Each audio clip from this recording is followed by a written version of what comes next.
Welcome to the Potential Leader Lab, and I'm your host, Perry Maughmer. Newsflash: leadership is overrated. I think I could stop there and just leave it at that. Fill in the blanks, figure it out for yourself. You agree, you disagree, doesn't matter. But my thinking has evolved, as it should. And I started off a while back with a brand called Relentless Leadership. Then I moved to Potential Leader Lab, and now I am committed to create something I call Manage to Lead, so we can truly create opportunities for people and organizations to address the real issue that I believe is the challenge most of us face when we're talking about leadership. And that's creating an ecosystem for people to grow into effective organizational managers as the first step in leading. Now, management, I'm going to define these two really quickly, just set the stage. Management, the coordination and administration of tasks to achieve a goal. Leadership, the ability of an individual or group of people to influence and guide followers or members of an organization, society, or team. Tell me how those are different.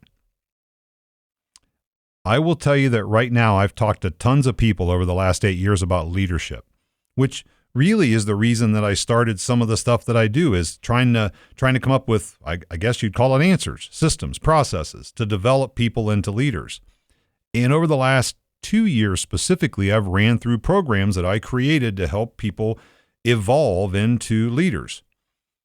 And then over the past 6 months, as I listened to people talk,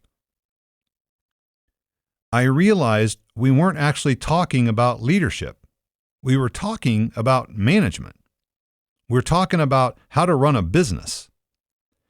And I think the main challenge is there's just, in my mind, an artificial kind of dichotomy that's been created between those two things.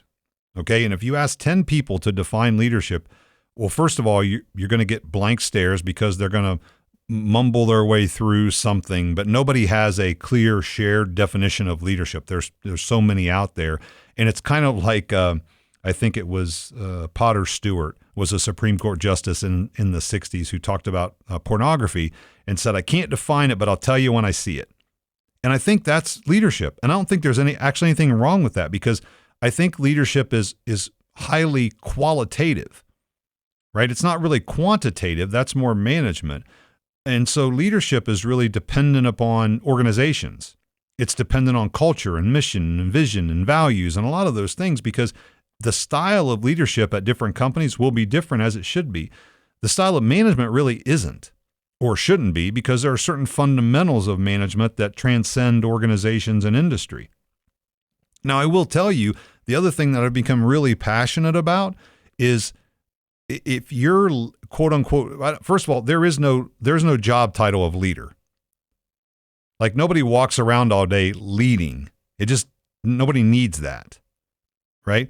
In my opinion, and as I've said for years, I said it, but I didn't really listen to myself. Management is what we do. Leadership is how we do it. So management is quantitative. Leadership is qualitative. Now, I will tell you that I've seen plenty of organizations where there are people that are theoretically leading that don't give any thought to management, and it is maddening and costly to organizations. There has to be a blend of both. And quite honestly, if you had to tell me you make a choice between the two, I'll pick management over leadership all day long. And that's because at least that company will make money. It'll be around tomorrow, the next day, the next year. The other side of this is, and people argue, they want to say, well, you can be a good manager and not a good leader. I think that's bullshit. I think if you listed the qualities and skills and capabilities and traits and characteristics of great managers, I would be hard pressed to think, if you create that list of a great manager, not a good manager, a great manager, that person also wouldn't be inclined to be a great leader. It certainly buys them the time. Now, if you flip that around and say somebody's a great leader, but they're a lousy manager, how much time does the organization have? And I would tell you, not much. Because people that think only of the big picture, only of strategy only of whatever the things are that you think leaders do, especially people who want to rely on their charisma or personality to be a great leader, they're going to run the organization into the ground with no management. And by the way, who's teaching everybody to be a great manager? Because again, management is what makes money. Management is what provides value in organizations. It's when you say it's a well-run company, that's management. Management, just remember, management is what creates value, not leadership. That's my opinion. And I think it plays out if you actually do the math. It isn't an either or. It has to be both. And again, I look at this and I look at many things like on a continuum, right? So if you think of a continuum, just draw a straight line on a piece of paper, put management on one side and leadership on the other. Anybody in an organization moves up and down that line. And you have to develop the agility to do that. You want to develop the ability to move up and down that line because some days you got to be heavier in the management side. You have to make sure processes are working, systems are working, that people are keeping score correctly, that they understand how to financially manage a business. Because if they don't, and all we talk about is great leadership, then who's running the business? Who's making sure the T's are crossed and the I's are dotted? Who's making sure that all of your financial statements are being done correctly and they're being managed well? And that the people that are running your business understand all of those metrics.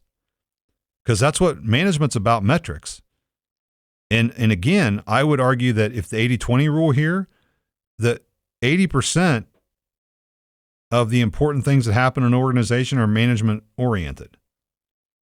And if you have to live without the 20% of leadership, you'll have a lot more runway if you have great managers. And I'm not talking about people that are, jackasses that are running people into the ground. That's not what we're talking about. It isn't a dichotomy that way. It isn't, you can be a great manager and also lead well. And I think we do ourselves a disservice by trying to separate the two. And I think talking about, people that are visionary as different than people that are managers is also a disservice to people. It's artificial. Like it doesn't exist. We've tried to make it more complex than it needs to be because nobody's job is purely leading an organization. It makes no sense at all.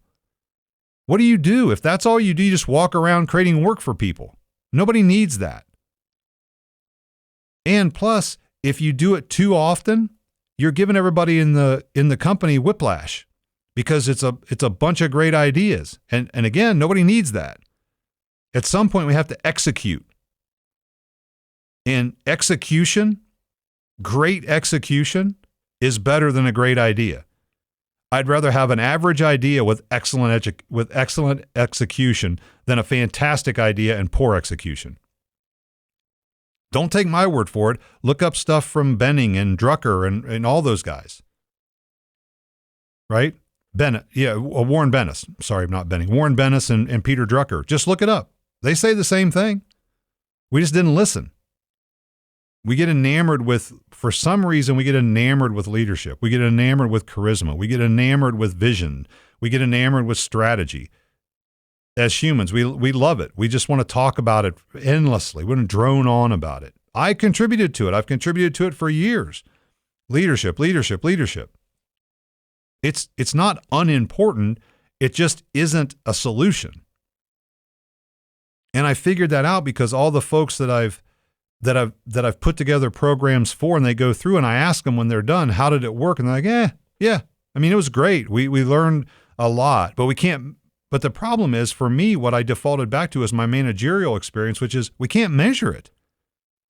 Like we'll never know. We can't just say, yes, we did this, and I'm better than when I started. We can say we're qualitatively better, like we feel better, we're having different conversations, that's all great, but what are we actually doing differently that's producing more value for the organization after all that time and money that we've spent? And that's the part I think stuck out for me. The part that didn't align with what I wanted to do. I wanted to see organizations have greater value from their time. And so for me, it's all about management. And I think to tell people that, well, we have people in the organization that create vision and then other people who just execute is a disservice. Because at every level in an organization, there's vision. There's a vision for executing the plan. And when we tell people that creating strategy is exclusive to certain pieces of the organization, what are we telling everybody else? Oh, just do. Well, a lot of people, again, we create these artificial dichotomies. Okay, if I'm doing, then I'm not thinking. I don't need to think, I just need to do. Here's your plan, just execute the plan. That's not serving anybody. There has to be vision at every level in the organization. Now, the time frame's different and the scope is different, but I still want to have that creativity for people at certain levels. I want them to be able to say, okay, here's the goal for your part of the organization.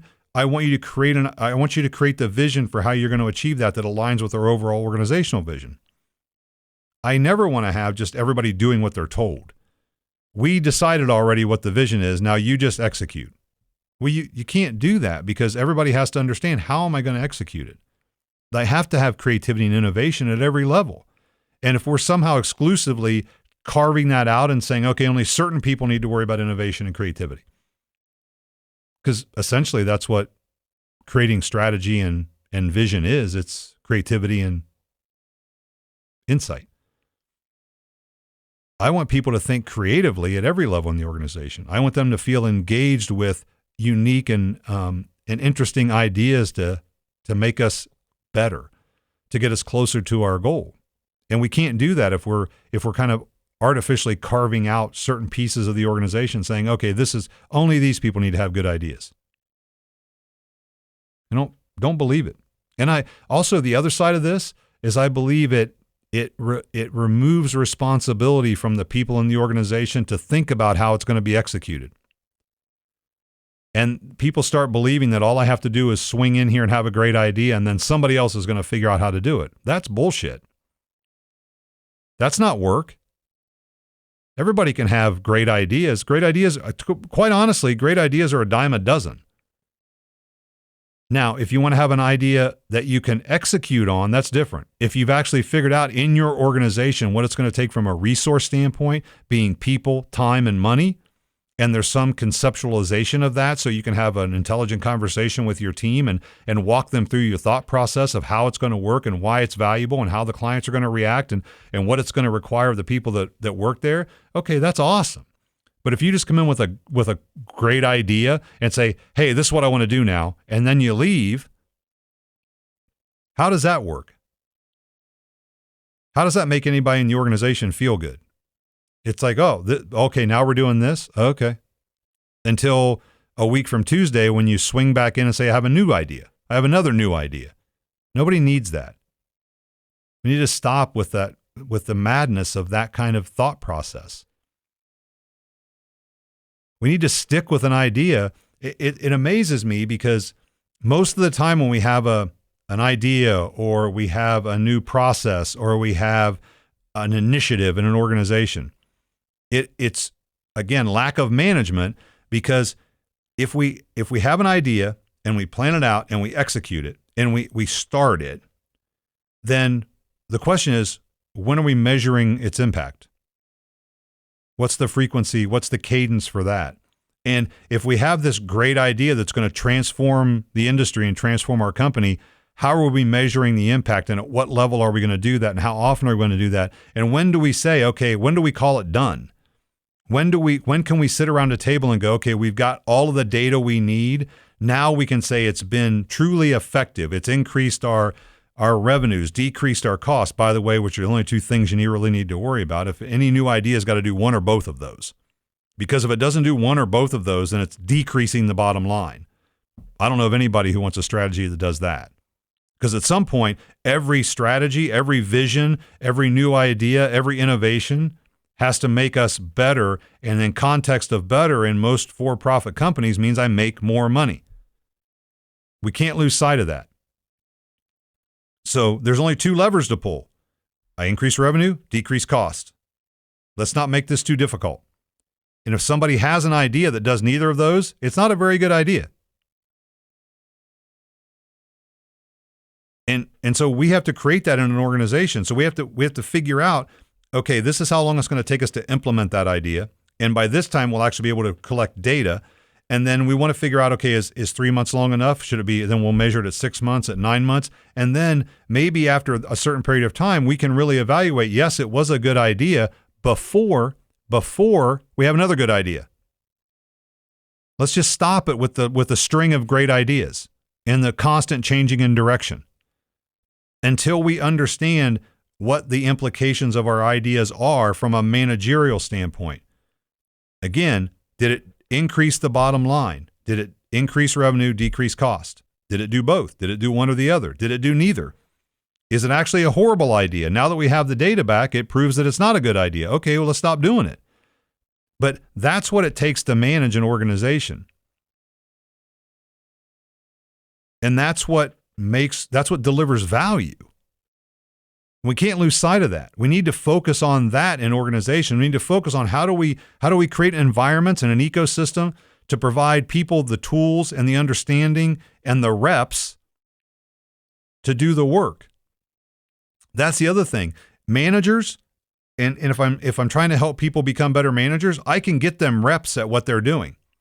Leadership's a lot harder to get reps at because it's situational, it's qualitative. I may not have the opportunity to do that, 10, 15, 20 times a week. I can get people reps at managerial tasks, which is the only way we get better at something. I don't care what it is. You have to have a rep. You have to have an at-bat. You have to have the opportunity to do it over and over and over again to develop both the mental and the physical ability to do it. Muscle memory in a metaphorical sense. If I have somebody managing a P&L, I can do that every month. I know that's coming. I want to reforecast. I want you to do that every month. I want you to do these things every month. And then over a period of time, if they're getting better or not. Now, all the while, we can develop great leaders too. We can develop leadership and managerial excellence at the same time, as we should. Again, this isn't an either or discussion. I just want to make sure both things are in the discussion. And it is my opinion that if we get really, really focused and good at creating environments where people can become better managers, it gives us runway to work on leadership. Instead of trying to work on leadership thinking it's going to improve our business results. Because if we focus on leadership solely and we don't talk about management at all, we're missing the boat. Because, as I started this off with, leadership is overrated. It's sexy, it's fun, it's charismatic, it's all these things, but it doesn't always drive value in organizations. What drives value is excellent management. And now, I'm going to put my soapbox away. Momentarily. It'll be back, but this one, I'm good now. I've said all I need to say, which is about as long as any podcast has to be. I got to get in and say what I got to say and stop talking when I've said it, and I have. So focus on management. Focus on becoming a great business/organizational manager. Figure out what those skill sets are that you need to really manage. And one of those, the foundation, is financial management. How do you run your business? What are the metrics? And then think about how do I set up systems and processes where other people can do their job? Because again, everything I want to do is sustainable and scalable. That's what managers think like. Is it sustainable and scalable? If you do that, you have the runway to develop your leadership skills. You'll figure it out. I got faith in you. I got faith in each and every one of you. In the meantime, take care of yourself, take care of those you care about, and even take care of those you don't care about. If we all did that, it'd be a better world. And that's what we're here to do. I'll see you next time in the lab.